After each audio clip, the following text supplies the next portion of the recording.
মিনাশ শাইতানির রাজিম বিসমিল্লাহির রহমানির রহিম ওয়ামা আরসালনা মিন রাসূলিন ইল্লা লিইউতা বিইজনিল্লাহ।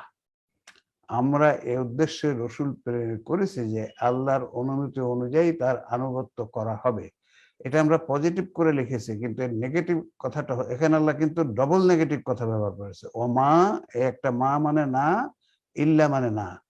তাহলে আল্লাহর প্রকৃত কথাটা হচ্ছে আমি রসুল কোন রসুল এমন কোন রসুল প্রেরণ করিনি যাকে আমার অনুমতি ছাড়া আনুগত্য করা হবে। ডবল না।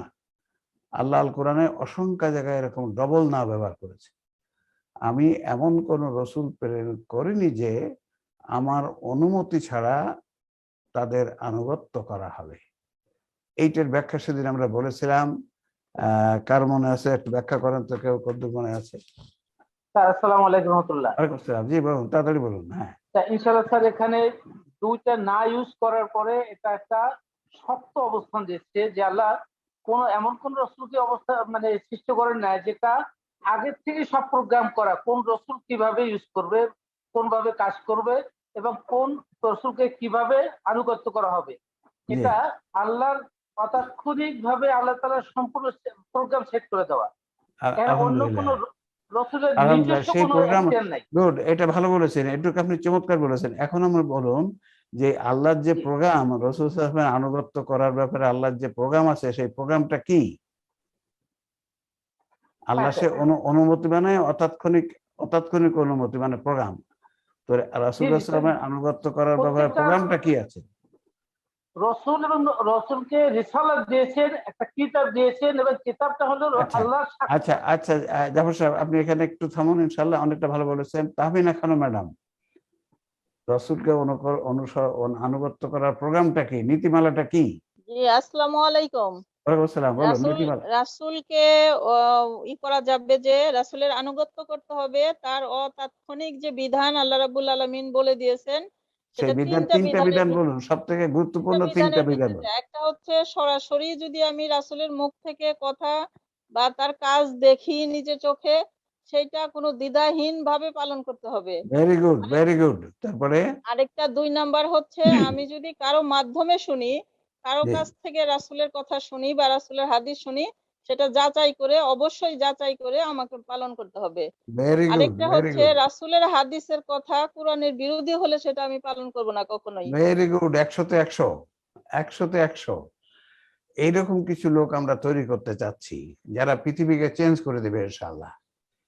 ইবলিস যে মিথ্যা কথা বলে ডুবিয়ে দিয়েছে মানব জাতিকে, সেই মিথ্যা কথা থেকে মানব সভ্যতাকে উদ্ধার করবে। এটাই হচ্ছে চমৎকার কথা, যে রাসূল সাল্লাল্লাহু আলাইহি ওয়াসাল্লামের আনুগত্য করতে হলে নীতি হচ্ছে এই তিনটে। উনি যে বলেছেন, আমি আর রিপিট করছি না, চমৎকার বলেছেন উনি। এখন আমরা খালি একটু দেখে নিই আপনাদের, সেদিন যে বলছিলাম আল্লাহ বলছেন তাদের মনে কি আছে আমি জানি। এই মনের কথা আল্লাহ জানেন কিভাবে? সেদিন তো ছবি দেখেছিলাম, দেখুন আজকে আবার একটু দেখে নেই যে কিভাবে আল্লাহ মনের কথাটা জানেন। এই যে দেখেন, আমরা যে মোবাইল করি না, মোবাইলে SMS করি, SMS করলে কি হয়? SMS-টা এখানে যে কথাটা আমরা লিখে যখন সেন্ড করা হয়, ওটা ইলেকট্রোম্যাগনেটিক ওয়েভ হয়ে চলে যায় সার্ভারে। কোম্পানির একটা সার্ভার আছে, সেই সার্ভারে ওই ইলেকট্রোম্যাগনেটিক ঢেউ মতো হয়। ওই সার্ভার বুঝতে, দেখুন কিরকম ঢেউ হয়। দেখুন আমরা এই যে ইসিজি করি রোগীদের, কিভাবে হয় দেখুন। এই যে আমরা যখন চিন্তা ভাবনা করি, এরকম ব্রেনের মধ্যে কারেন্ট তৈরি হয়। আর এই যে এই কারেন্টের ঢেউ চলে যায়, দেখেন এই যে ঢেউ, এরকম ঢেউ আকারে যায়। মানুষের ব্রেন যখন দেখেন মানুষ চিন্তা করে, তখন ঢেউ হয় এরকম ঢেউ হয়। আর মানুষ যখন রেস্টিং, খুব চিন্তা ভাবনা করছে না, একটু জেগে আছে কিন্তু অত চিন্তা করছে না, তখন ঢেউ এরকম। আর যখন ঘুমায় থাকে তখন ঢেউটা পাতলা পাতলা হয়। আর যখন ডিপ স্লিপ, তখন ঢেউটা আরো পাতলা হয়। দেখেন একটা মানুষ, আপনার যদি এটা অন্য রুমে বসে আছেন, বসে আপনি এটা দেখতে পাচ্ছেন পর্দায়, আপনি দেখে বুঝবেন, এরকম দেখলে বুঝবেন ও লোকটা এখন খুব ডিপ ঘুমায় আছে।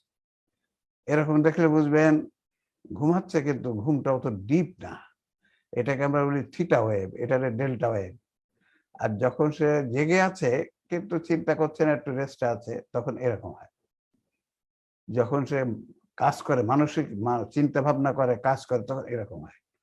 তাহলে দেখুন এই যে বিষয়টা আল্লাহ রাব্বুল আলামিনের যে ইয়ে আছে, যখনই একজন মানুষ চিন্তা করছে তার ব্রেন থেকে এরকম ঢেউ বেরিয়ে যাচ্ছে, ব্রেন থেকে এরকম ঢেউ বেরিয়ে যাচ্ছে, আল্লাহ সার্ভারে চলে যায়, এটা আল্লাহ সার্ভার করা আছে। ওই সার্ভারে গেলে সার্ভার বুঝতে পারে, ঢেউ দেখে বুঝতে পারে ও যে কি ভাবছে, ও কি ভাবছে, কি প্রশ্নের উত্তর খুঁজছে।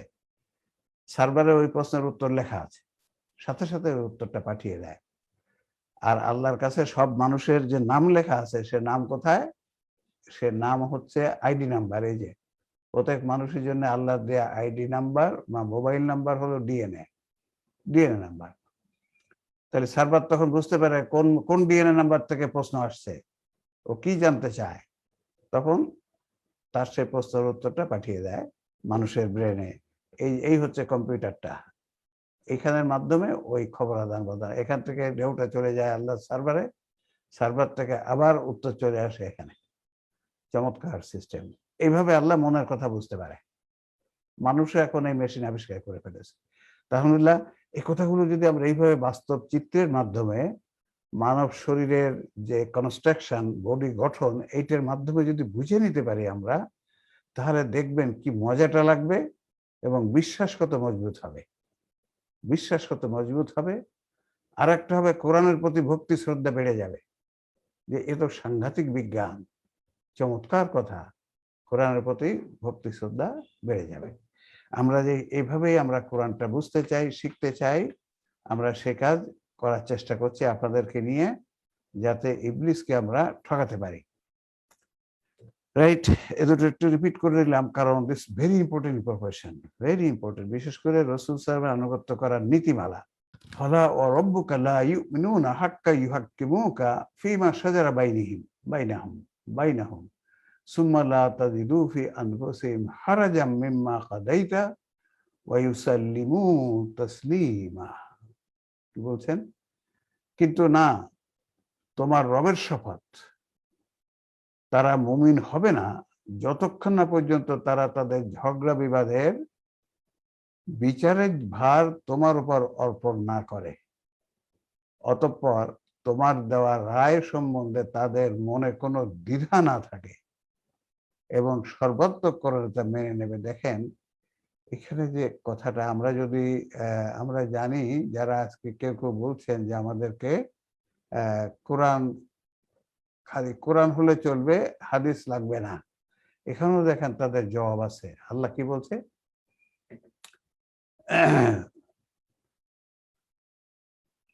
কত নম্বর? 65। হ্যাঁ,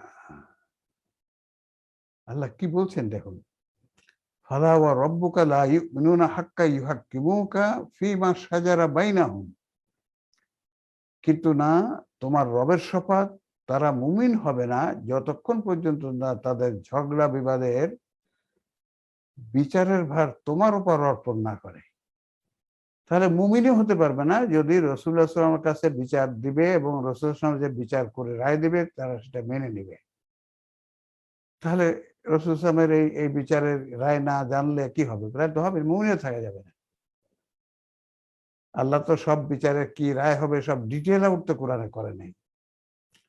অতঃপর তোমরা তোমার দেওয়া রায় সম্বন্ধে তাদের মনে কোনো দ্বিধা থাকবে না। এটা হতে হবে মুমিন হতে গেলে। রাসূলের কাছে উনি যে বিচার করেছেন, বিচার যেভাবে করেছেন সেভাবে জানতে হবে, এবং সে অনুযায়ী ওনার সময়কালে ওনার বিচারই ছিল টপমোস্ট বিচার। পরবর্তীতে উনি চলে যাওয়ার পরে ওনার যে হাদিস আছে, যার মাধ্যমে আমরা এই বিচার জানতে পারি, সে বিচার, সেই রায়, সেই অনুযায়ী আমরা বিচার করব এবং সর্বাত্মকভাবে তা মেনে নেবে। এখন কথা হচ্ছে, উনি যে বিচার করেছেন, বর্তমান যুগে আল্লাহ কোরআনকে কেন গবেষণা করতে বলেছে? কেন? কোরআন হচ্ছে সব থেকে আপ টু ডেট গ্রন্থ। ধর্মগ্রন্থ যত আছে তার মধ্যে কোরআন হচ্ছে most modern, most up to date, most dynamic. গবেষণা কেন করতে বলেছে? পরতে পরতে গবেষণার কথা, এবং গালি দিয়েছে, তারা কেন গবেষণা করে না? আফালা ইয়াতাদাব্বারুনাল কুরআনা আম আলা কুলুবিন আকফালুহা। সূরা মুহাম্মাদের এটা 24 নম্বর আয়াত। বলছে তারা কি কোরআন নিয়ে গবেষণা করে না, না তাদের অন্তরে তালা পড়ে গেছে, তিরস্কার করছে।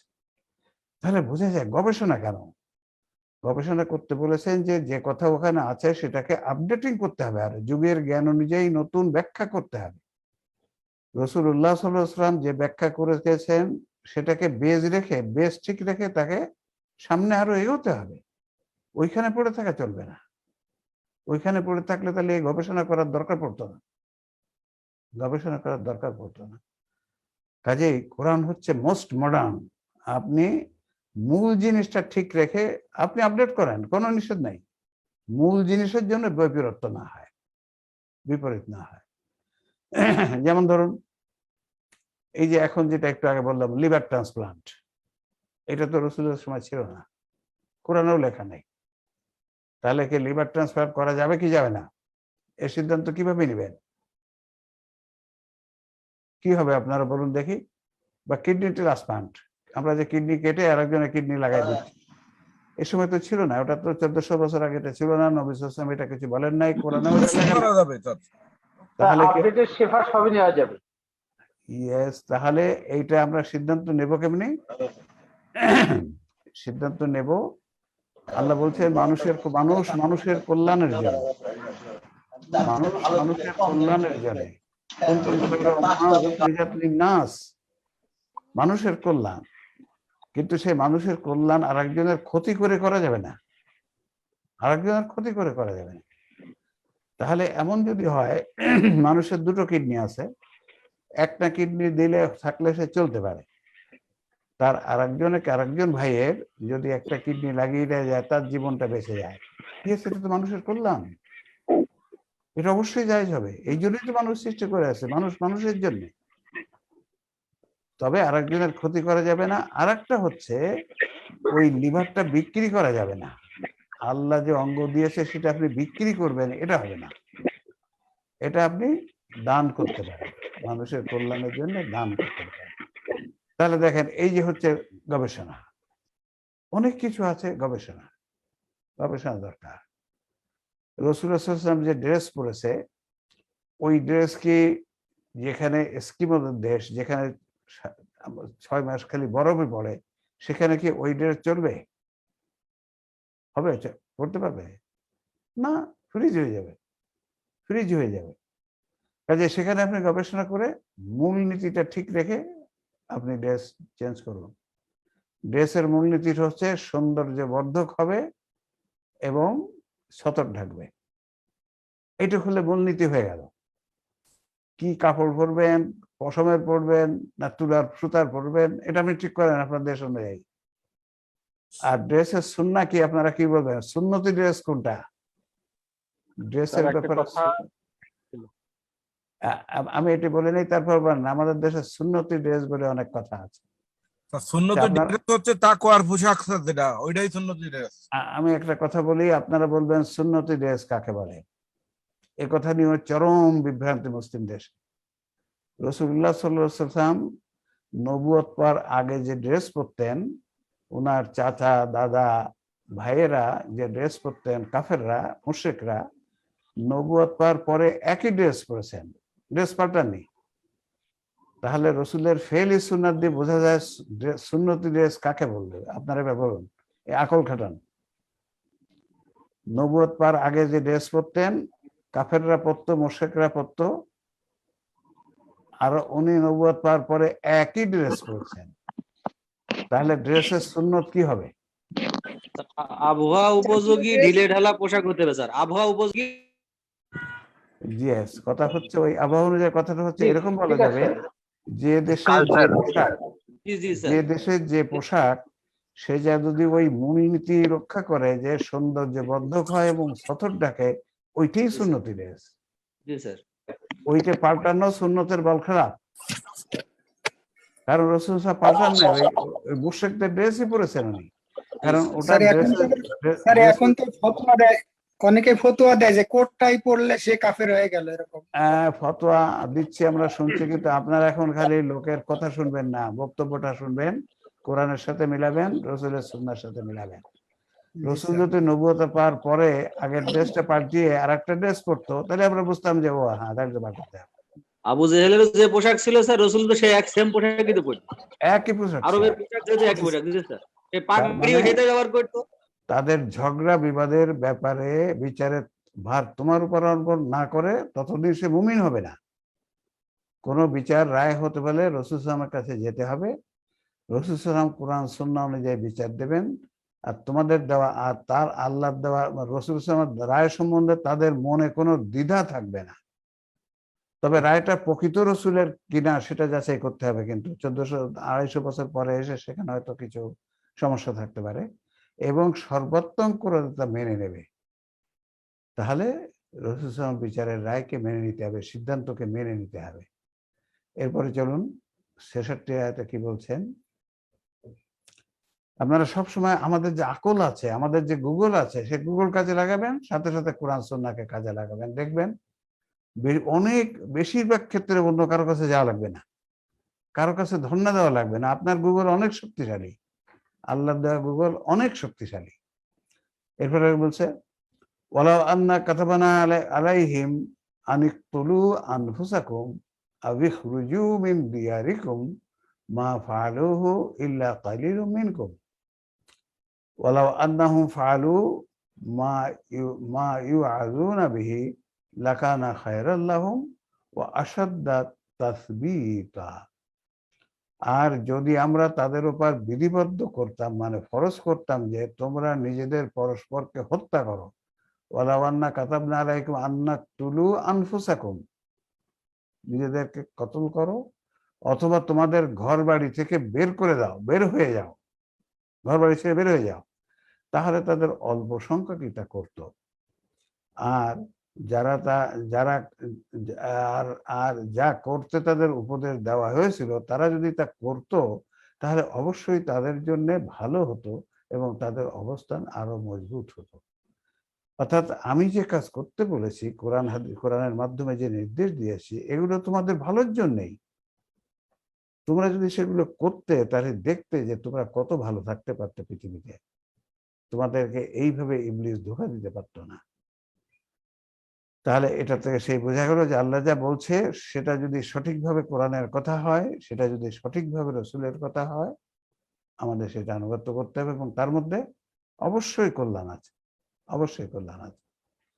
আল্লাহ এখানে বলছেন 67 নম্বর আয়াতে ওয়াইদাল্লা তাইনাহুম মিন লাদুন্না আজরান আযীমা, যা করতে তাদের উপদেশ দেওয়া হয়েছিল তারা যদি তা করত, তখন আমরা আমাদের কাছ থেকে তাদের মহা পুরস্কার দান করতাম। তাহলে দেখেন, ইমানের পরে যদি আমল করত, ইমানের দাবি নিয়ে, তাহলে আল্লাহ পুরস্কার পাবে। সব জায়গায় ইমান এবং আমল বলা হয়েছে, অর্থাৎ ইমানের কল্যাণ পেতে গেলে আমল লাগবে, ইমানের দাবি অনুযায়ী। এরপর বলছে ওয়ালা হাদাইনাহুম সিরাতাম মুস্তাকিমা। এবার যারা নতুন আজকে আসছেন, সিরাতাল মুস্তাকিম নতুন, আগে নাজকে নতুন যারা আসছেন, সিরাতুল মুস্তাকিম কথাটার অর্থ কি? সহজ সরল পথ। এইটা সকল তাফসীরে লেখা আছে, কিন্তু এটা সঠিক নয়।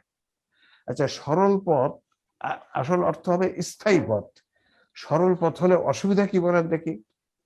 যদি এটার অর্থ সরল পথ হয়, তাতে অসুবিধাটা কি? তাহলে বাঁকা পথ তো আছে। চোরের জন্য চুরি করা হলো সরল পথ, আর সরল পথ। জোসনা ম্যাডাম কি বললেন? তার সরল পথ হচ্ছে যুগে যুগে চেঞ্জ হয়ে যায়, কিন্তু স্থায়ী পথ কখনো চেঞ্জ হবে না। Correct, correct. এই যে দেখেন, সরল পথ কি? সরল পথটা পাল্টে যেতে পারে।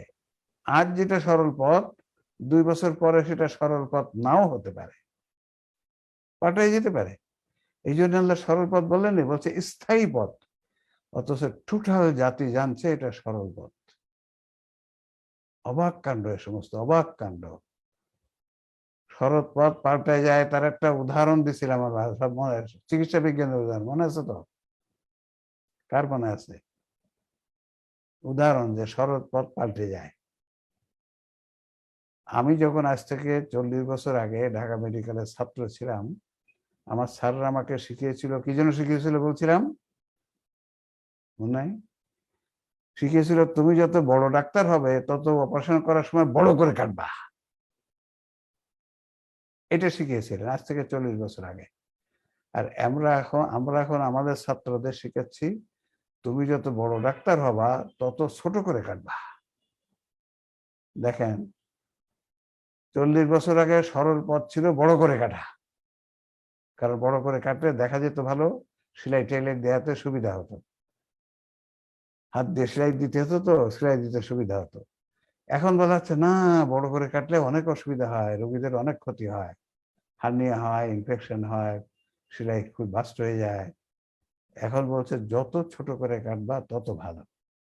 আর বড় ডাক্তার সেই যে ছোট করে কাটবে। তাহলে দেখেন সরল পথটা পাল্টে গেল। কিন্তু যদি স্থায়ী পথ থাকতো তাহলে পাল্টাতো না। তো সরল পথ, মানুষের তৈরি সরল পথ পাল্টালো কেন? মানুষের জ্ঞানের অভাব। কিন্তু আল্লাহ তো জ্ঞানের অভাব নাই, এই জন্য স্থায়ী পথ করে দিয়েছে। চমৎকার। তাহলে দেখেন এখানেও মানব সভ্যতাকে ইবলিস ধোঁকা দিয়েছে। এবং আমরা সেই কথা বলে যাচ্ছি। তাহলে ওয়াহাদাইনাহুম সিরাতাল মুস্তাকিমা। আর যা করতে তাদেরকে উপদেশ দেওয়া হয়েছে, তারা যদি তা করত, নিশ্চয়ই অতাৎক্ষণিক ব্যাপারে আমরা তাদের স্থায়ী পথে পরিচালিত করতাম। দেখেন স্থায়ী পথ, আমরা অর্থ লিখেছি স্থায়ী পথ, কোনো তরজমায় পাবেন না এই স্থায়ী পথ লেখা। সেজন্যই এই তাফসীর অনুষ্ঠান হচ্ছে বিশ্ব সেরা তাফসীর অনুষ্ঠান, কোথাও পাবেন না। আর এই যে দেওয়া আছে অতাৎক্ষণিক ভাবে, আল্লাহ কিন্তু ইচ্ছা করে তাদেরকে দেখান না। যে চেষ্টা করে, আল্লাহর দেওয়া স্থায়ী পথ পাওয়ার একটা প্রোগ্রাম আছে, সেই প্রোগ্রাম অনুযায়ী যে চেষ্টা করে সে স্থায়ী পথ পাবে। চলুন এরপরে কি 69 নম্বর আয়াত কি বলছে? ওমান ইউতিউল্লাহ ওয়া রাসূলা ফাউলাইকা মাআল্লাযীনা আন'আমাল্লাহু আলাইহিম মিনান নাবিয়্যিনা ওয়াস সিদ্দীকিনা ওয়াশ শুহাদা ওয়াস সালিহিন ওয়া হাসুনা উলাইকা রাফীকা।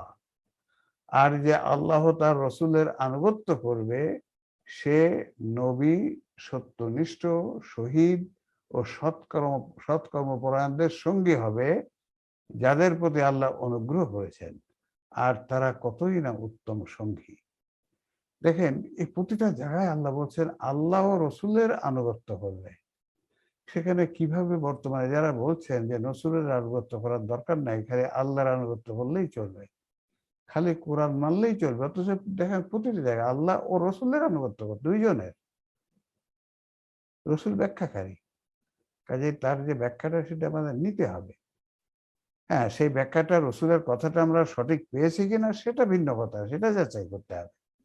কিন্তু সেটা যদি রসুলের কথা হয় আমাদের অবশ্যই সেটাকে নিতে হবে। তাহলে বোঝা গেল আল্লাহ রসুলের যে আনুগত্য করবে যথাযথভাবে, যে নীতিমালা দেওয়া আছে সেই নীতিমালা অনুযায়ী, তাহলে তাদের কোথায় হবে? পরকালে কোথায় থাকবে? নবীদের সাথে থাকবে, সত্যনিষ্ঠ মানুষ যারা ছিল তাদের সাথে থাকবে, শহীদদের সাথে থাকবে, সৎকর্মপরায়ণদের সঙ্গী হিসাবে পাবে। আল্লাহ বলছেন এরা অতি উত্তম সঙ্গী, অতি উত্তম সঙ্গী। তাহলে দেখুন চরম, এরপর একটা কি বলছেন? যালিকা ফাদলু মিনাল্লাহ ওয়া কাফা বিল্লাহি আলিমা। আর আল্লাহ, আর অনুগ্রহ আল্লাহর পক্ষ থেকে। এই যে অনুগ্রহ আল্লাহ দেন যেগুলো, সেগুলো সবই আল্লাহর পক্ষ থেকে। আমাদের যা কিছু দিয়েছেন, আমাদের রিজিক, হায়াত, ধন দৌলত, গুনাহ মাফের, জান্নাত, এই সবই তো আল্লাহর তরফ থেকে। আর সর্বজ্ঞ হিসাবে আল্লাহই যথেষ্ট। আল্লাহই হচ্ছে সর্বজ্ঞানী, সর্বজ্ঞানী। একজন সত্তাকে সর্বজ্ঞানী বলতে হলে তার কি কি জ্ঞান আছে, কি কি জ্ঞান থাকলে একজন ব্যক্তি বা সত্তাকে সর্বজ্ঞানী বলা যাবে? হাত উঠা দেবে, কে কে বলতে পারবেন কি কি জ্ঞান থাকলে আল্লাহকে সর্বজ্ঞানী বলা যাবে? বা একজন মানুষকে যদি ধরেন সর্বজ্ঞানী বলা যেতে পারে কি কি জ্ঞান থাকলে? আমাদের তরিকুল ইসলাম সাহেবের কাছে শুনি, কি কি জ্ঞান থাকলে সর্বজ্ঞান বলা যায়? তার কমপক্ষে 3 কালের জ্ঞান থাকতে হবে।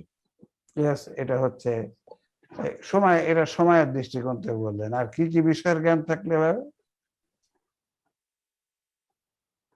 এটা হচ্ছে কালে, কোন কালের, অতীত বর্তমান ভবিষ্যৎ, ভালো কথা। আর কি কি বিষয়ের জ্ঞান থাকলে বলা যাবে সে সর্বজ্ঞানী। সর্ব বিষয়ের যত বিষয় আছে সমস্ত বিষয়ের জ্ঞান। ইয়েস ইয়েস, ভালো কথা, একথা উত্তর ঠিক আছে, কিন্তু আরেকটু যদি স্পেসিফাই করেন, সর্বজ্ঞানী হ্যাঁ, আরেকটু সুনির্দিষ্টভাবে বলেন, ভাগ করে দেন। সর্ব বিষয় এক কথায় হয়ে গেল, কিন্তু আরেকটু যদি ভাগ করেন, জাফর সাহেব ভাগ করেন যদি। প্রথমত হলো কোন মানুষকে সর্বজ্ঞানী বলা যায় না, আচ্ছা, আল্লাহ তাআলা সর্বজ্ঞানী কাউকেও বলা যায় না। তাকে যাকে সর্বজ্ঞানী বলবেন তার কি কি বিষয়ের জ্ঞান থাকতে হবে? সেই বিষয়ে যাকে যে বিষয়ে সর্বজ্ঞানী বলা হবে তার সৃষ্টি থেকে সৃষ্টি তত্ত্ব, জীবন দশা এবং জীবনের পরবর্তী দশা, এই আচ্ছা আচ্ছা, সর্বকালের ঠিক জ্ঞানটা আছে, পুরোপুরি থাকতে ঠিক হবে। আছে জাফর সাহেব, ঠিক আছে। আমরা একটু আরফান সাহেবের কথা শুনি। আরফান আলী সাহেব, সর্বজ্ঞানী বলা যাবে কাকে? কি কি বিষয়ের জ্ঞান? সবকিছুর জ্ঞান বললে তো কোনো বোঝা গেল না কোনটা কোনটা, একটু যদি আলাদা করে বলেন, এই সবকিছু বলতে কি মিন করছেন? তসনিম আমিন রাজা, ইয়েস, সর্বজ্ঞানী। এই যে আমাদের রোগী বলছে, আলহামদুলিল্লাহ, বলুন আপনি। আপনি তো অ্যাডভোকেট না, তাই না? ইয়েস। আচ্ছা, সর্বজ্ঞানী কাকে বলবেন? গুড, বলেন, বেশ, এই যে সাহস করেছেন, থ্যাংক ইউ। কি কি বিষয়ের জ্ঞান থাকলে সর্বজ্ঞানী বলা যায়? স্যার, স্যার আমি অ্যাক্সেস পেলাম কেবল। আসসালামু আলাইকুম। আচ্ছা জি, আরফান আলী বলেন। সর্বজ্ঞানী তাকে বলা যাবে যে সৃষ্টির যাবতীয় সৃষ্টিকে পরিচালনা করার এবং তার দেখভালের যে জ্ঞান থাকতে হবে আচ্ছা সকল আচ্ছা, সৃষ্টির। ঠিক আছে, ঠিক আছে, সকল সৃষ্টি হলো, হয়েছে। উত্তর যে হচ্ছে না একেবারে তা না। রশিদ সাহেব কিছু বলবেন নাকি? আচ্ছা, আমি বলি, সর্বজ্ঞানী হবে তিনি, দুটো জিনিসকে ভাগ করে দিলে ভালো হবে। এক হচ্ছে মানুষ সম্বন্ধে, মানুষের জীবন সম্বন্ধে খুঁটিনাটি সব জ্ঞান থাকতে হবে। এক নম্বর হচ্ছে এটা, কারণ পৃথিবীটা হচ্ছে মানুষকে কেন্দ্র করে। তাই প্রথম হচ্ছে মানুষের অ্যানাটমি, ফিজিওলজি, সাইকোলজি, তার লিমিটেশন, তার ডিজিজ, তার ট্রিটমেন্ট, তার চাহিদা, তার সেক্সুয়াল অ্যাক্টিভিটিস, এ সব সম্বন্ধে নিখুঁত জ্ঞান থাকতে হবে। এটা হচ্ছে এক নম্বর। আর দুই নম্বর হচ্ছে পৃথিবীর অন্য যত জিনিস সম্বন্ধে, যত জিনিস মানুষকে প্রভাবিত করে, মানে পৃথিবীর প্রতিটা জিনিসও না কোনো ভাবে মানুষকে প্রভাবিত করে। এই বিশ্ব মহাবিশ্বের যত কিছুই আছে তার সবকিছুই কোনো না কোনো ভাবে মানুষকে প্রভাবিত করে। এই সবকিছু সম্বন্ধে নিখুঁত জ্ঞান থাকতে হবে, সায়েন্টিফিক নলেজ থাকতে হবে। ইনি হচ্ছে সর্বজ্ঞানী। এই সর্বজ্ঞানের অধিকারী একজনই আছেন বিশ্বসমূহে, তিনি হচ্ছেন আল্লাহ রাব্বুল আলামিন। আল্লাহ রাব্বুল আলামিন। তাই আল্লাহকে যেখানে সর্বজ্ঞানী বলে, তার এই জ্ঞানের বিস্তৃতি এটাকে মনে রাখতে হবে। মানুষকে একটু আলাদা করে বলতে হবে, কারণ এই মহাবিশ্ব সৃষ্টি করেছেন মানুষের জন্য, কেন্দ্রবিন্দুতে মানুষ। আর আল্লাহ বলেছেন এই মহাবিশ্বের কিছুই আমি, যা কিছু সৃষ্টি করেছি সব মানুষের কল্যাণের জন্য, সব মানুষের কল্যাণের জন্য। এই সাপটাও মানুষের কল্যাণ আছে, বিচ্ছুটাও মানুষের কল্যাণ আছে। সেটাই, সেই জন্য মহাজ্ঞানী কথাটার এই ডাইমেনশনটাকে আমাদের একটু মনে রাখতে হবে। মহাজ্ঞানী, রাইট? যালিকা ফাদলু মিনাল্লাহ, এটা যে বলছে আল্লাহর পক্ষ থেকে অনুগ্রহ, এই যে আল্লাহ তাদেরকে মহাশান্তিতে রাখবেন, এত কিছু দিবেন, এটা আল্লাহর অনুগ্রহ। এরপরে একটা ৭১ আয়াত কি বলছেন? বলছেন ইয়া আইয়ুহাল্লাযীনা আমানু খুযু হিযরাকুম ফানফিরু সুবাতিন আবিনফিরু জামিআন। ইয়া আইয়ুহাল্লাযীনা আমানু, ঈমান, হে আইয়ুহাল্লাযীনা আমানু কাদেরকে বলা হয়েছে? আমানু মানে ইয়া আইয়ুহাল্লাযীনা আমানু, হে যারা ঈমান এনেছো, মানে কারা? এরা কারা? কালেমা পড়েছে যারা।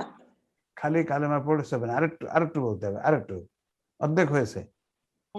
আল্লাহর প্রতি যারা বিশ্বাস এনেছে, আল্লাহর আল্লাহ এবং ঈমান এনেছে। জ্ঞান যোগ বিশ্বাস। বিশ্বাস yes, জ্ঞান যোগ বিশ্বাস, yes, জ্ঞানী, জ্ঞান যোগ যারা বিশ্বাস হচ্ছে জ্ঞানী ঈমান। তার মানে আমানু মানে যারা ঈমান এনেছে। ঈমানের সংজ্ঞা হচ্ছে, বর্তমান মুসলিম জাতি ঈমানের সংজ্ঞা জানে না, সেই জন্য আমরা মাঝে মধ্যে এটা মনে করিয়ে দিচ্ছি।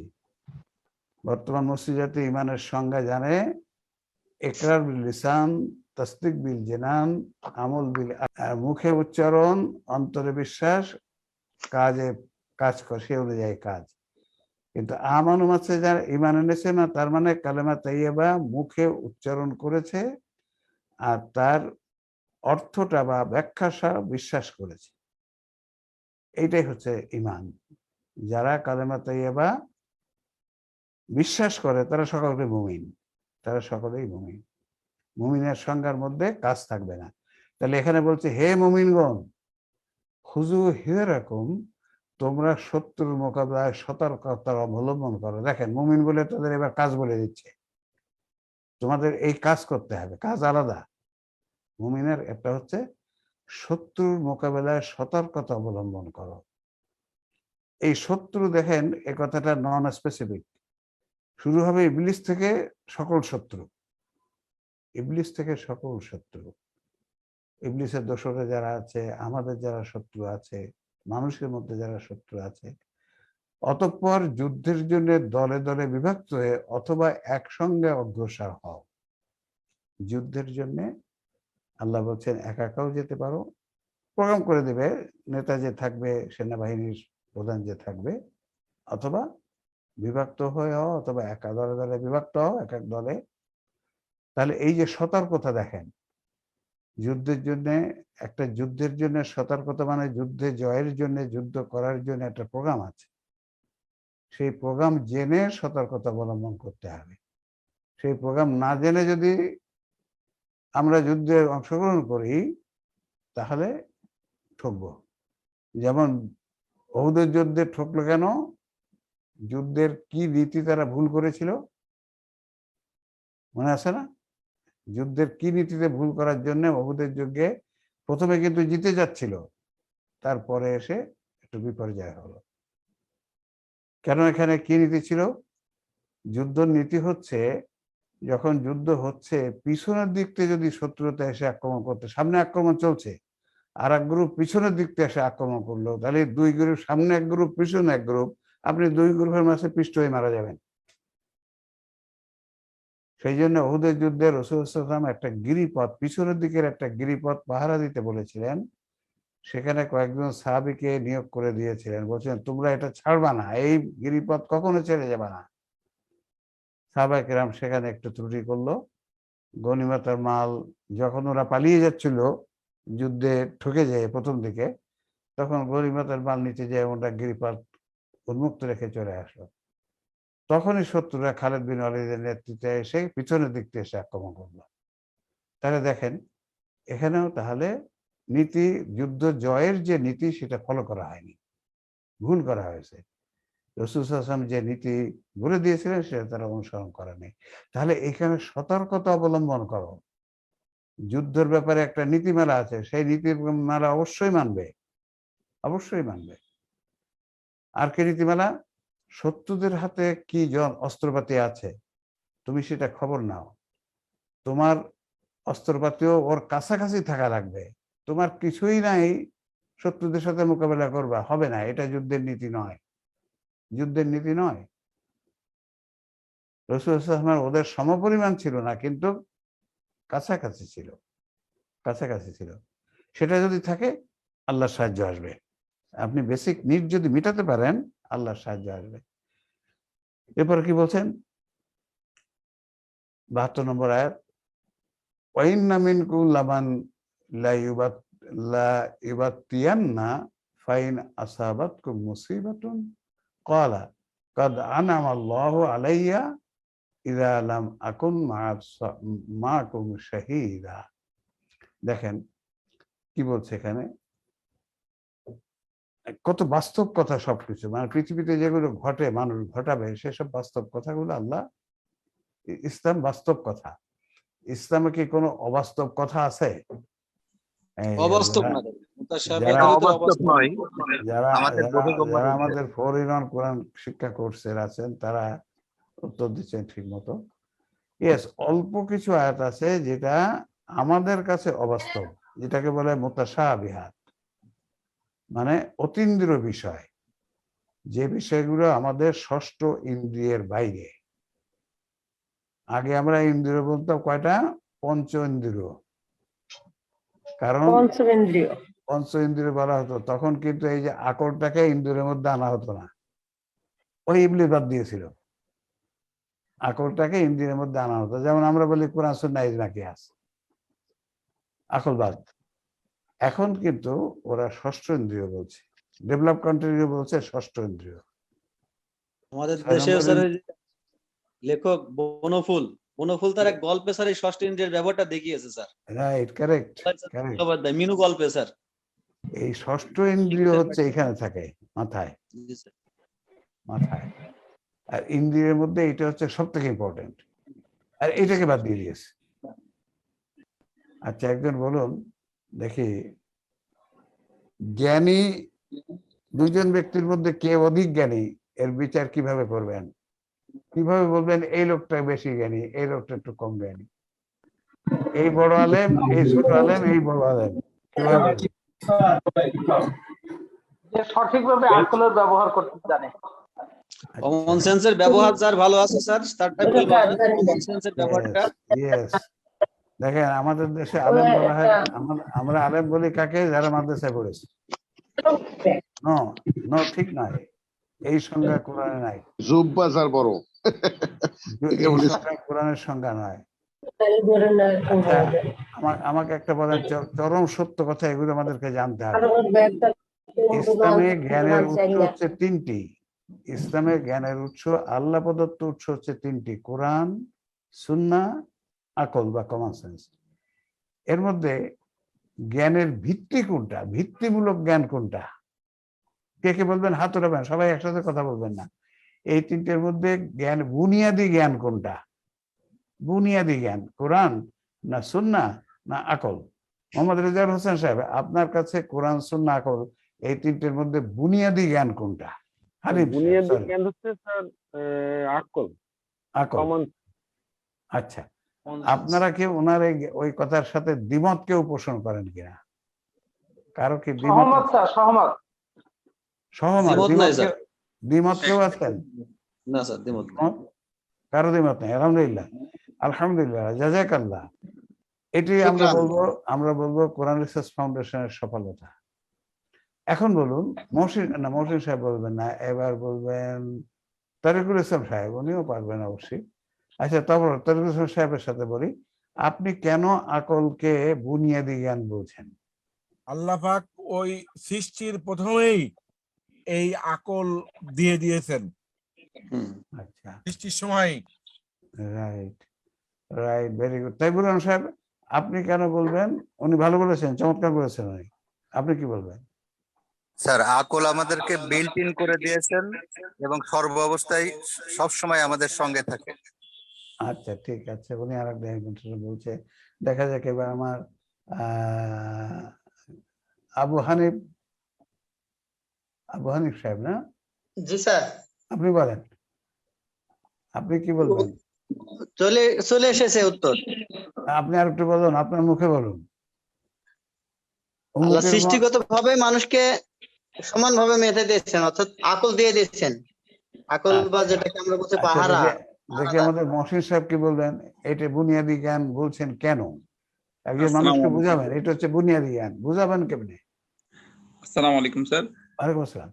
স্যার, আগের যে দুইজন ভাই বলেছেন সঠিকই বলেছেন, তার সাথে আমি যেটা বলতে চাই যে আকল এটা তো আমাদের সবসময় আমাদের সাথে থাকে, যে কোনো বিষয় আগে আমাদের আকলের কাছে আসে যে বিষয়টা কি, এরপরে শুনে এই বিষয়টা।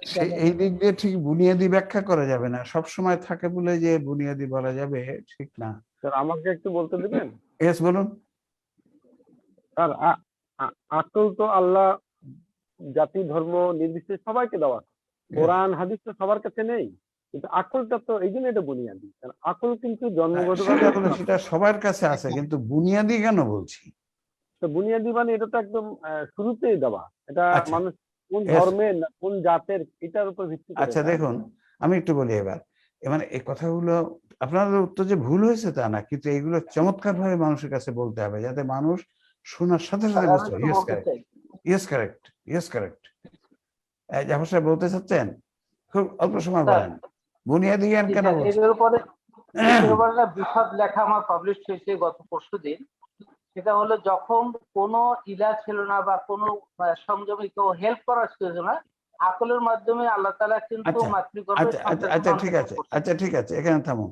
প্রোগ্রাম আচ্ছা আকারে দেখুন, দেওয়া আছে আল্লাহ আচ্ছা বলেছেন। দেখুন, আমি বলি এবার শুনুন, সবাই ভালো করে মনে রাখুন। আপনি যদি বাইরে বলেন যে কোরআন সুন্নাহর মধ্যে আকল হচ্ছে বুনিয়াদি জ্ঞান, তাহলে কিন্তু খবর আছে। আকল বুনিয়াদি জ্ঞান বললে খবর আছে, কিন্তু বলছে এরা কোরআন টোরআন বাদ দিয়ে এখন আকলে চলে গেছে, আকলে বলছে বুনিয়াদি জ্ঞান। আমি ছোটবেলা থেকে শিখেছি বুনিয়াদি জ্ঞান হচ্ছে কোরআন বা সুন্নাহ। যারা ইসলামী শিক্ষা শিক্ষিত তারা তাই বলবে। কিন্তু দেখেন বুনিয়াদ কাকে বলে? বুনিয়াদ হচ্ছে ভিত্তি। ভিত্তিটা কি আগে হয় নাকি দেওয়াল আগে হয়, ছাদ আগে হয়? ভিত্তি আগে হয়, ভিত্তি আগে হয় স্যার। ভিত্তি আগে হয়। আল্লাহ রাব্বুল আলামিন আমাদেরকে ওই আকলটা আগে শিখিয়েছেন, কোরআন আগে শিখান নাই, জি হাদিস আগে শিখান নাই। আকলটাকেই ক্লাস নিয়েছিলেন রুহের জগতে, তারপরে ইলহাম করে আমাদের ব্রেনে প্রথমে দিয়ে দিয়েছেন। কোরআন দেয়নি কিন্তু এখানে। না না জন্মগতভাবে আকল মানে প্রথম জ্ঞানটা দিয়েছেন, আকল মানে ভিত্তিটা হচ্ছে আকল। এইটের পরে আপনি জ্ঞানের ভিত্তি, জ্ঞানের বিল্ডিং করবেন। সেই জ্ঞানের বিল্ডিং করতে কি লাগবে? কোরআন লাগবে, হাদিস লাগবে, মানব শরীর বিজ্ঞান লাগবে, অন্য বিজ্ঞান লাগবে, ফিজিক্স, কেমিস্ট্রি, ইতিহাস, ভূগোল, সব জ্ঞান লাগবে। জ্ঞান দিয়ে বিল্ডিং করবে, জ্ঞানের বিল্ডিং করবে। তো ভিত্তি হচ্ছে আকল। এই চমৎকার কথা, পৃথিবীর মানুষ এগুলো জানে না, মুসলিম জাতি তো জানেই না। দেখেন আল্লাহ যেখানে বলছে ওয়ানাফসি ওয়া মা সাওয়াহা ফালহামাহা ফুজুরাহা ওয়া তাকওয়াহা, আমি প্রত্যেক মানুষকে সঠিক গণনা সৃষ্টি করেছি, অতঃপর তাকে সত্য মিথ্যার পার্থক্য করার শক্তি দিয়েছে, এটা হচ্ছে আকল। তারপরে বলছে কাদ আফলাহা মান যাক্কাহা, ওই আকলকে যে উৎকর্ষিত করবে সে সফল কাম হবে। অকাদ খাবা মান দাসাহা, যে ব্যক্তি ওই আকলকে অবদমিত করবে সে ব্যর্থ হবে। তাহলে বেসিক হচ্ছে আকল, বুনিয়াদ হচ্ছে আকল। এইটাকে আপনি উৎকর্ষিত করবেন অথবা অবদিত করবেন। উৎকর্ষিত হবে কোরআন দিয়ে, সুন্নাহ দিয়ে, চিকিৎসা বিজ্ঞান দিয়ে, অন্যান্য বিজ্ঞান দিয়ে, ফিজিক্স, কেমিস্ট্রি, ম্যাথমেটিক্স, সবকিছু সত্য জ্ঞান দিয়ে। আর যদি ওখানে ভুল জ্ঞান দেন, ওই আকল অবদমিত হবে, আলটিমেটলি ব্যর্থ হবে। তাহলে এই কথা খুব ভালো করে মনে রাখবেন, আকল হচ্ছে ইসলামের বুনিয়াদি জ্ঞান। বুনিয়াদি জ্ঞান মানে প্রথমে এটা দিয়েছে, কিন্তু এইটা যে নির্ভুল জ্ঞান তা তো কিন্তু না, নির্ভুল নয়। কোরআন দিয়ে যাচাই করে সেটা নির্ভুলতা প্রমাণ হবে। তো একথা নিশ্চিত যে আকল হচ্ছে বুনিয়াদি জ্ঞান। এগুলো চমৎকার কথা, কিন্তু মুসলিম জাতি জানে না। আর এগুলো যদি আমরা আমাদের ইয়ং জেনারেশনকে শিখিয়ে দিতে পারি যুক্তি দিয়ে, তথ্য দিয়ে, দেখবেন ওরা কোথায় চলে যাবে। ওরা যে পাতালে পড়ে আছে আমরা, ওরা আবার আকাশে উঠবে ইনশাআল্লাহ। তারপরে স্যার একটু কথা বলতে চাই। একটু আমরা প্রশ্নের সুযোগ দেবো এখনই। আর তোমাদের মধ্যে অবশ্যই এমন লোক আছে যে ৭১ আয়াত সংশ্লিষ্ট স্যার একটা ইনফরমেশন ওখানে গ্যাপ। একটু আপনি লিখে রাখেন, আমরা শেষ করছি, এই একটা পড়ে আমরা শেষ করবো, প্রশ্নোত্তর চলে যাবে। যে গরিমাসি করবে, অতঃপর তোমাদের কোনো বিপদ আপদ হলে তারা বলবে আল্লাহ আমার প্রতি অনুগ্রহ করেছেন তাই আমি তাদের মাঝে উপস্থিত ছিলাম না। দেখেন এই যে মুনাফিকরা, দুষ্টুরা বলবে, তারা হয়তো গেছে, যুদ্ধে গেছে বা অন্য কারা গেছে কাজে, সেখানে বিপদ আসছে, বলছে আল্লাহ আমার বাঁচাইছে, হ্যাঁ আমার প্রতি আল্লাহ রহম করেছে, আমি গেলে আমিও তো এই বিপদে পড়তাম, এই কথা তারা বলবে। আর এরা কি বলছে পরের ইয়ারা, তারা বলছে কি দেখুন,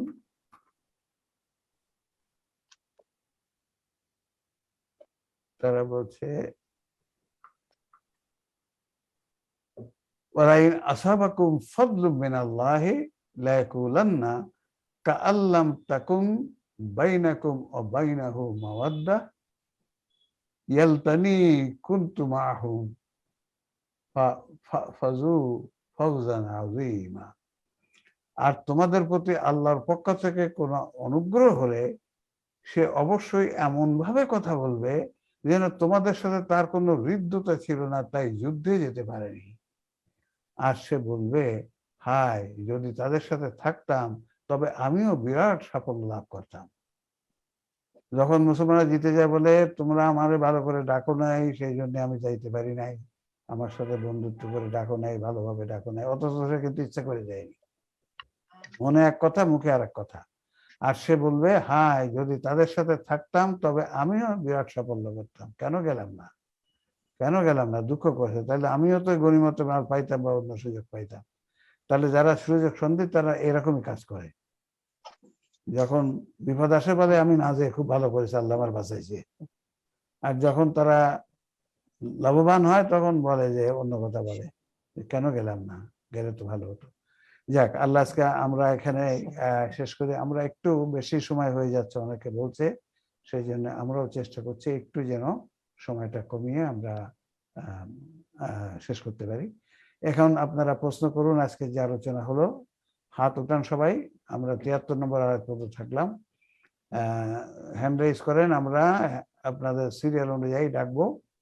সবাই যারা যারা প্রশ্ন করতে চান হ্যান্ড রেজ করেন। প্রথম হ্যান্ড রেজ দেখছে আমাদের তারিকুল ইসলাম সাহেব, আমাদের ইঞ্জিনিয়ার সাহেব, কম্পিউটার সায়েন্টিস্ট। বলুন। আসসালামু আলাইকুম স্যার। স্যার মূলত আমি হ্যান্ড রেজ আগে করা ছিল, আমি আর হাত নামাইনি। আচ্ছা আচ্ছা, এখন নামান। সেটাই, মূলত আমার কোনো প্রশ্ন নেই, আমি নামাই ফেলতেছি। আলহামদুলিল্লাহ, ঠিক আছে। এবার তাইবুর রহমান সাহেব কি প্রশ্ন?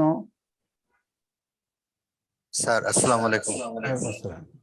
আমরা জানতে পারলাম যে ড্রেস হচ্ছে কোনো দেশের আবহাওয়া বা তাদের কালচার অনুযায়ী যেটা, সেটাই হওয়া উচিত।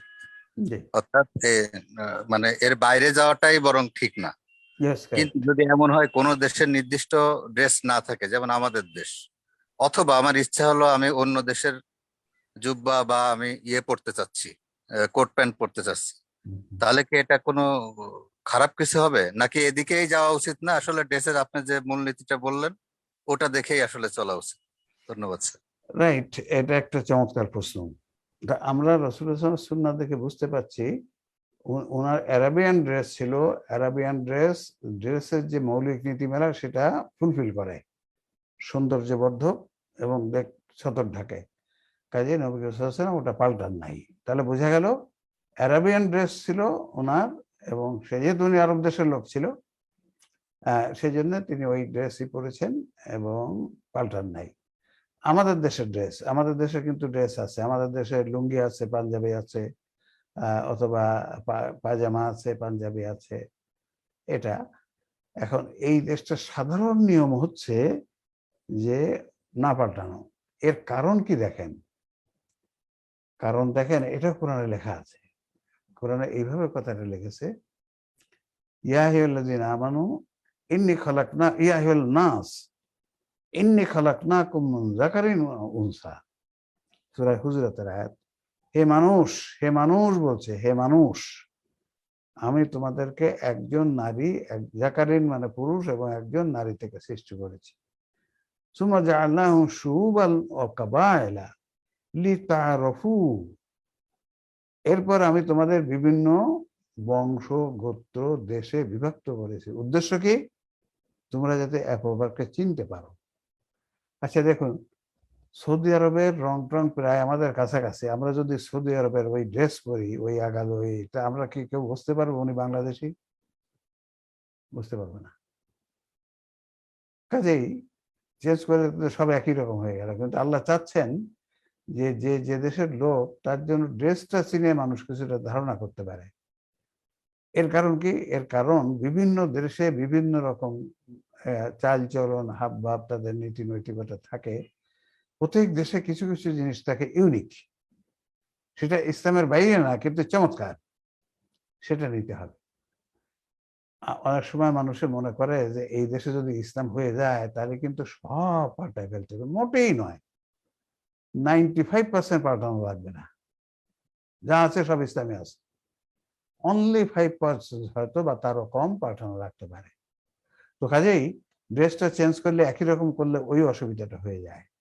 যে আল্লাহ যে চাইছে যে এক এক দেশের এক এক রকম ইয়ে আছে, বৈশিষ্ট্য আছে, সেগুলোর মধ্যে অনেক কিছু ইউনিক আছে। আমি যেন চিনতে পারি, ও এটা তো বাংলাদেশের, এটা ইন্ডিয়া, এটা পাকিস্তান, ওদের এই জিনিসটা ভালো, ইসলাম সম্মত, ভালো, আমি সেটা নিব। এরপরে বললেন যে হ্যাঁ, যদি ওই রকম গরম ঠান্ডার দেশ হয়, আমাদের দেশে তো আমরা আছি, আমরা তো জানি কিরকম ড্রেস এখানে দরকার, আমরা তো সেরকম ড্রেসই করেছি। তবে আমাদের দেশে একটা ড্রেস বোধহয় পাঠানো দরকার, শাড়ি। শাড়ি কিন্তু সতর বেশ আলগা হয়ে যায়, এটা আপনারা স্বীকার করবেন। শাড়িতে সতর আলগা হয়ে যায়, এইটা ঠিক মুসলিম ড্রেস বলা, ইসলামী ড্রেস বলা একটু কঠিন। আপনারা চিন্তা করবেন, আপনারা নিজেও চিন্তা করবেন। যে একবার আরফান আলী সাহেব, প্রশ্ন। আরফান সাহেব, আমি ওই 71 আয়াত বলছিলাম একটু, বলুন। যে যেহেতু আমাদের রাসূল সাল্লাল্লাহু আলাইহি সাল্লাম বিশ্বের সর্বশ্রেষ্ঠ সমন্বয়ক, এটা আজকের আধুনিক যুগের গবেষকরা, মুসলিম অমুসলিম সবাই বলছেন সর্বশ্রেষ্ঠ মানুষ, যে সর্বশ্রেষ্ঠ মানে সর্বশ্রেষ্ঠ সমন্বয়ক তিনি। যে এই দৃষ্টিকোণ থেকে আয়াতটির একটা সম্পর্ক আসতে পারে ব্যাখ্যা আমাদের দৃষ্টি, সেটা হচ্ছে যে ওখানে বলা হলো যে তোমরা দলে দলে বিভক্ত হয়ে যাও অথবা সম্মিলিত বাহিনী হিসেবে। আজকে আমরা এটা আমাদেরকে ওয়েস্টার্নরা শিখাচ্ছে যে আমরাই গেরিলা যুদ্ধ আবিষ্কার করেছি।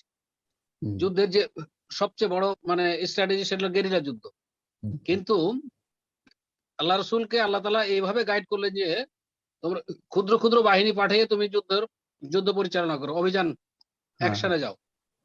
এই যে আজকে গেরিলা যুদ্ধের জন্মই তো হলো আজ থেকে 1500 বছর আছে, 1500 বছর আগে। আছে। এখন তাহলে আমাদের যে কোরআনে যে মানে সমন্বিতি আছে, সবচেয়ে মানে শ্রেষ্ঠ সমন্বিতি, এটা তো এই আয়াতের প্রমাণ স্যার। ঠিক। যেটা আধুনিক বিশ্ব আজকে নিয়ে তারা আজকে গর্ব করতেছে, অথচ আজকে মুসলিমদের কোনো খবরই নাই যে সবচেয়ে শ্রেষ্ঠ সমন্বিতি আমাদের কোরআনে এই 71 নম্বর আয়াতে আছে সূরা নিসা। এটা কোনো মুসলমানের খবরই নেই। আছে, ঠিক। আসলে আমরা তো এইভাবে ভাবি না, চিন্তাও করি না। আমরা মনে করি খাজুরের ডাল আছে, চলবে, আল্লাহু আকবার আর খেজুরের ডাল, এটা ভাবলে তার ওইসব চিন্তা আসবেই না। জি, আলহামদুলিল্লাহ, ভালো বলেছেন আপনি, চমৎকার বলেছেন। রোকসানা ইসলাম ম্যাডাম, রোকসানা ইসলাম। জাফর সাহেব, আপনার বোধহয় হ্যান্ড রেজিস্টার নামিয়ে ফেললে ভালো হয়। জি, রোকসানা ইসলাম ম্যাডাম, প্রশ্ন। আমাদের রোকসানা ইসলাম ম্যাডাম সবসময় বেশ সুন্দর ব্যতিক্রম ধর্মীয় প্রশ্ন করেন, আমরা শুনি ওনার প্রশ্ন। জি, আমারটা মিউট ছিল। আসসালামু আলাইকুম স্যার। আচ্ছা, জি বলুন। ওয়ালাইকুম আসসালাম। জি, ওই যে 64 নম্বর আয়াতে যে এখানে বলা হয়েছে যে যখন তারা নিজেদের উপর জুলুম করে বসে, তখন তারা যদি তোমার নিকট আসে ও আল্লাহর নিকট ক্ষমা প্রার্থনা করে এবং রাসূলও তাদের জন্য ক্ষমা প্রার্থনা করেন, তবে তারা অবশ্যই আল্লাহকে তওবা কবুলকারী পাবেন। অর্থাৎ রাসূলও ক্ষমা প্রার্থনা করলে তো মানে তওবা কবুল করেন, এখান থেকে সেটাই বোঝা যাচ্ছে, তাই না? ওই রাসূলের জীবিত অবস্থা অবশ্যই সেটা ছিল। রাসূল যখন চলে গেছেন, আবার আরেকটা আয়াত আছে না স্যার, যে তুমি যদি 70 বারও তওবা করো তাইলেও কবুল করা হবে না। তাই এটা একটু কন্ট্রাডিকশন লাগছে না, যে এখানে বলছে যে রাসূলও ক্ষমা প্রার্থনা করলে তওবা ক্ষমা মানে কবুল করবেন, আর সেখানে হচ্ছে যে তুমি যদি রাসূলকে বলেছেন যে 70 বারও যদি তাদের জন্য তওবা করো, মানে কাফিরদের কথা বলেছেন। কারেক্ট, হ্যাঁ কারেক্ট, তাহলে হবে না, কবুল হবে না। জি, এখানে জি। আর প্রশ্ন কি দুই রকম হয়ে গেল, এটা তো প্রশ্ন নাকি? জি, জি, হ্যাঁ, এখানে তো তওবা কবুল করেন, রাসূল যদি ক্ষমা প্রার্থনা করতে পারে বা করবেন, না, বোঝা গেল। তাহলে তওবা কবুল হবে, আর ওখানে বলছে 70 বার করলেও হবে না, এই তো? জি। তার মানে বলতে চাচ্ছেন যে দেখা যাচ্ছে দুটো কথা উল্টা হয়ে গেল। জি। এটা তো প্রশ্ন না? জি। আচ্ছা, গুড, ভালো ভালো। এই প্রশ্ন উত্থাপন করতে হবে, প্রশ্ন উত্থাপন করে তার সমাধান খুঁজতে হবে। দেখুন, এইখানে কারা আর ওইখানে কারা, যারা যে ব্যক্তি কুফর করেছে, অন্যায় করেছে, সে অনুশোচনা নিয়ে আল্লাহর কাছে তওবা করছে এবং রাসূল সাল্লাল্লাহু আলাইহি ওয়াসাল্লামের কাছে এসে বলছে, আল্লাহ, ইয়া রাসূল, আমি এটা করে ফেলেছি, ভুলের জন্য করে ফেলেছি, আমি সামনে আর করব না, আপনি আমার জন্য আল্লাহর কাছে একটু দোয়া করে দেন। আমি নিজেও দোয়া করছি, ইয়েস হবে। আর ওই ব্যক্তি যিনি তা করেন নাই, তার জন্য 70 বার তওবা করলেও হবে না। এইটা মেইনলি ছিল ওই যে আব্দুল্লাহ বিন উবাই, ওনার জন্য তো রাসূল সাল্লাল্লাহু আলাইহি ওয়াসাল্লাম জানাজা পড়তে রেডি হয়েছিলেন। জি তখন আল্লাহ ওনাকে রাস্তার থেকে ফেরত নিয়ে আসছে। তুমি কার তাওবা করতে যাচ্ছ, কার জানাজা পড়তে যাচ্ছ? ও তো মুনাফিক সর্দার। আচ্ছা তাহলে সেখানে দেখুন হবে না, ওইখানে হবে না। এমন কোন লোকের জন্য যদি উনি তওবা করতে যান, যে নিজের থেকে তওবার যে নিয়মটা, নিজে মনে অনুশোচনা আনতে হবে জি যে আল্লাহ আমি এটা করেছি ঠিক নয়, আমি সামনে আর করব না। তার জি জন্য রাসূল হয়তো আর একটু হেল্প করতে পারেন, আবার একটু দোয়া করতে পারেন। কিন্তু যার নিজে মনে অনুশোচনা নাই করে যাচ্ছে, তার জন্য তো 70 বার কেন 100 বারে হবে না। আচ্ছা আচ্ছা। আর এটা এখানে 63 জি, নম্বর আয়াতটায় যে তোমরা নিজেদের হত্যা করো, যদি ফরজ করে দেয়, এই হত্যা বলতে কি বুঝিয়েছে? রাইট। এখানে দুটি কথা বলা হয়, যেখানে ওখানে দুটি কথা বলা আছে। আমরা যদি বলতাম তোমরা নিজেদের হত্যা করো অথবা ঘর থেকে বের করে দাও। দেখুন, বের হয়ে যাও। বের হয়ে যাও, হ্যাঁ, আল্লাহ যদি বলতো বের হয়ে যাও, জি তাহলে দেখুন, কেউ কেউ বলে যে এই হত্যা করতে বলি মানে মনের সাথে যুদ্ধ করতে বলি, এ কথা অনেকে বলে। কিন্তু তাহলে পরেরটা কেন? পরেরটা তো ওই সাথে মেলে না, পরেরটা তো মনের সাথে নয়, পরেরটা তো বলেছে ঘর থেকে বের হয়ে যাও বা বের করে দাও। জি তাহলে এটা বাস্তব জীবনে হত্যা মানে একে অপরকে হত্যা করো, অন্যায় যারা করেছে তাদেরকে হত্যা করো, তোমার ভাই হলেও তাকে হত্যা করো, এরকম বিষয় হবে। তা নাহলে ওই যে বের করে দেওয়ার সাথে অন্তরেরটার সাথে মেলে না। কোনো তা আছে, কোনো আয়াত আছে তারা অন্তরের সাথে যুদ্ধ করো, অন্তরের সাথে যুদ্ধটা হয়ই তো। কিন্তু এই আয়াতে সেটা হবে না, কারণ পরের একটা দেখা যাচ্ছে ঘর থেকে বের করে দিতাম, সেটা তাহলে বাস্তব কথা, সত্য ঘটনা। এই আয়াতে এটা হবে না, এটা আমার ওইটাই মনে হবে। হয় যে স্যার এরপরে তো যুদ্ধের আয়াত আসছে, হ্যাঁ, যে ইঙ্গিতে এটা বলেছে, যেহেতু তাদের যদি এটা ফরজ করে দিতাম, তখন বোধহয় যুদ্ধের আয়াত ফরজ হয়নি এভাবে কিছু, যে এইটা ঘর থেকে বের হয়ে যাও, ও মানে হিজরত করো অথবা নিজেদেরকে হত্যা মানে ইয়া হও, কি বলে, শহীদ হও, এই ধরনের যদি আদেশ দিতামই, তাহলে তারা অল্প সংখ্যকই তা ইয়া করতো, মানে সেটা তারা সেইভাবে নিত। ওরা তো বলছে, তারা তখন বিভিন্ন অজুহাত দেখাতো, কেন আমাদেরকে এই সময় যুদ্ধ আরো কিছুদিন অবকাশ দেওয়া হলো কিনা, এরকম কথা হ্যাঁ, আছে। সেইটা পরে পরের গুলোতে আসছে, এখন সেইটারই ইয়া নাকি এখানে ইঙ্গিত? না, এই ইঙ্গিত এখানে যে ওই যে বের করে দেওয়ার সাথে মেলালে বোঝা যায় যে এটা ওই মনের সাথে ওইটা বলছে না, মনের সাথে যুদ্ধ করা হচ্ছে না, এটা বাস্তব যুদ্ধের কথাই বলা হচ্ছে। কারণ পরেরটা হ্যাঁ যখন হ্যাঁ। ঘরের সাথে বের করে যাওয়ার কথা আছে, না, লিঙ্ক করে আমিও দেওয়ার জন্য। সেইটা বলছি যে পরে জি জি যেহেতু জি যুদ্ধের আয়াত আসছে, জি প্রস্তুতি যুদ্ধে জি 71-এ, জি সেক্ষেত্রে জি ওই যুদ্ধই, আর ওই যে আচ্ছা, হিজরত ঠিক ঘর আছে, থেকে। ঠিক আছে, ঠিক আছে। জি, তো আমরা আজকে আর এখানে আর প্রোগ্রাম করি না, রাত হয়ে গেছে। আপনারা সবাই আমরা ভালো থাকি। আমরা চেষ্টা করি যে যেখানে যে একটু দুর্বলতা আছে প্রচারিত তাফসীরে, আমরা সেগুলোকে সঠিক করে সঠিক কথাগুলো জেনে নিয়ে আমল করতে পারি, মানুষকে জানাতে পারি। আল্লাহ আমাদের জন্য এই তৌফিকটা দান করেন। ওয়া আখিরু দাওয়ানা আলহামদুলিল্লাহি রাব্বিল আলামিন। আসসালামু আলাইকুম ওয়া রাহমাতুল্লাহ।